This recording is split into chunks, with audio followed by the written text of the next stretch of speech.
একজনে খুব শখ লাগছে জিন হাজির কর, শুনে জিন হাজির করলে খুব মজা, জিনের যা কয় তাই শুনে। তো জিনের যদি কয় আমার এখন 5 কোটি টাকা আইনে দাও, ও বাধ্য। এখন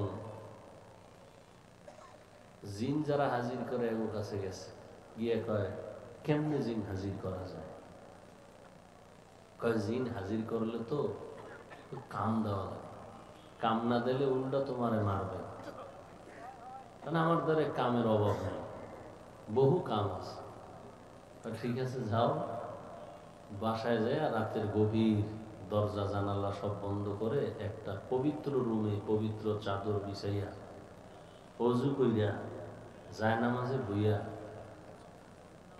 কিছু আমল দিছে, এটি করবা। দেখবা চতুর্দিক থেকে শুধু ঠান্ডা বাতাস, মনে করবো এই যে জিন আসতেছে।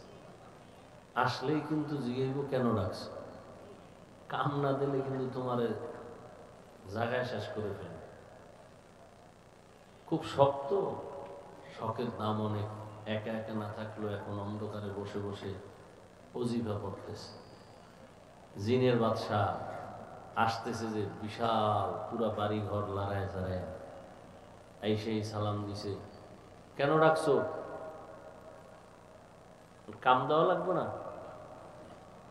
ও খুব হঠাৎ বুদ্ধি করে বললো, আমার বাড়িটা বিল্ডিং করে দাও,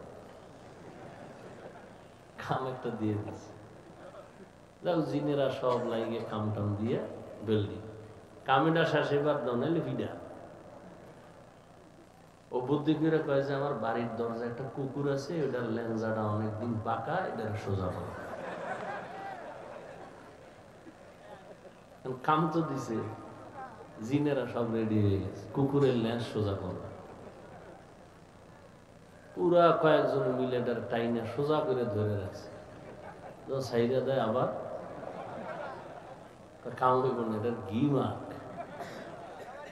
ঘি মাইখা মোটামুটি রৌদ্র শুকায় টুকায় এবার মোটামুটি টাইট হয়ে যাবে, মোটামুটি যেভাবে রাখবো ওভাবে থাকবে।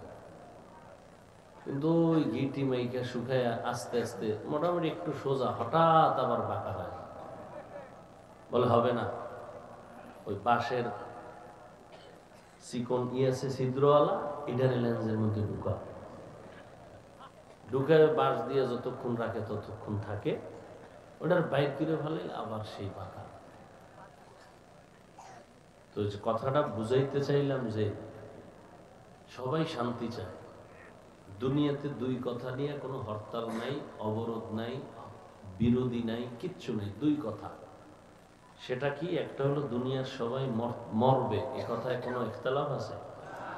কেউ হরতাল দিছে যে আমরা মরব না, এই কথায় দুনিয়ার কেউ দ্বিমত নাই। আর এক কথা, সবাই শান্তি চায়। হিন্দুরাও শান্তি চায়, বৌদ্ধরাও শান্তি চায়, ইহুদিরাও শান্তি চায়, খ্রিস্টান শান্তি চায়, আমরাও শান্তি চাই, আপনারাও। আওয়ামী লীগ শান্তি চায়, বিএনপি শান্তি চায়, জাসদ বাসদ অসৎ যা আছে সবাই কি চায়?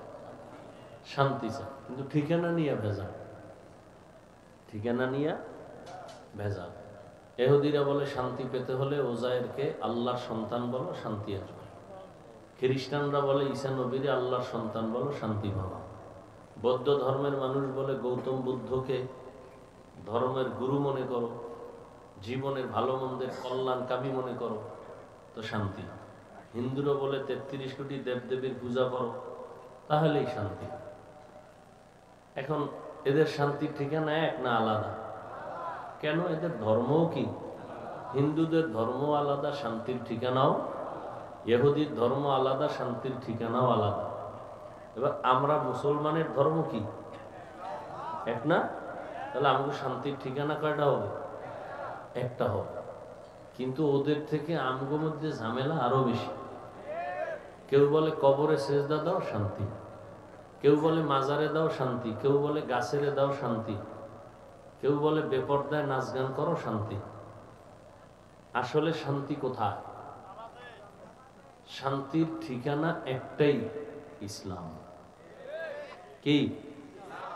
ইসলাম। সে ইসলাম যতদিন পর্যন্ত ছিল না ততদিন পর্যন্ত মক্কার মানুষ এক অশান্তির বেড়াজালে ছিল।